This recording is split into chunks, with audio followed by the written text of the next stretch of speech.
सालन जायकेदार है लेकिन गाढ़ा नहीं हो रहा, तो बस ये आसान सी टिप्स आजमाएं और सालन की ग्रेवी गाढ़ी बनाएं। अस्सलाम वालेकुम जी, कैसी हैं आप। आज मैं अपनी प्यारी प्यारी बहनों के लिए बहुत ही आसान और काम की टिप्स लेकर आई हूँ। बकरा ईद के दिनों में अक्सर ख़वातीन एक ही दिन में कई किस्म के अलग अलग पकवान तैयार करती हैं और काम इतना ज़्यादा होता है कि कहीं कोई ना कोई गलती या कोई भूल हो ही जाती है।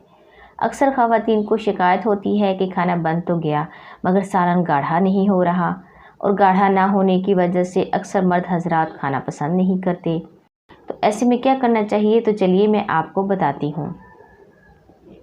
सालन गाढ़ा करने की तरकीब। टिप नंबर 1, सालन अगर पतला रह जाए तो आपने क्या करना है, 5 से 6 अदद काजू या बादाम ले लेने हैं। उसमें थोड़ा सा पानी शामिल करके आप उसका पेस्ट बनाएं और इस पेस्ट को आप सालन में शामिल कर लें। सालन खुश जायका भी हो जाएगा, मज़ेदार बनेगा और गाढ़ा भी हो जाएगा।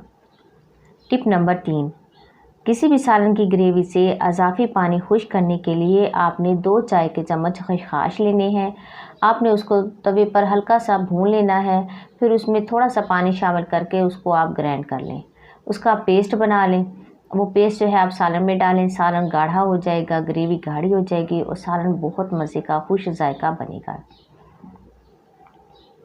टिप नंबर 3, अगर आप सालन में ग्रेवी बनाना चाहती हैं, सालन गाढ़ा करना चाहती हैं, तो एक ये टिप भी बहुत कारआमद है कि आपने प्याज जो है वो गोल्डन कर लेने हैं। गोल्डन ब्राउन प्याज जब हो जाए तो आप उसको जो है पीस लें या फिर उनको क्रश कर लें हाथों से और वो सालन में शामिल कर लें। सालन गाढ़ा हो जाएगा और ग्रेवी भी गाढ़ी हो जाएगी। इस तरह की टिप्स और टोटके जानने के लिए मेरे चैनल को सब्सक्राइब करें। अगली वीडियो तक अल्लाह हाफिज़।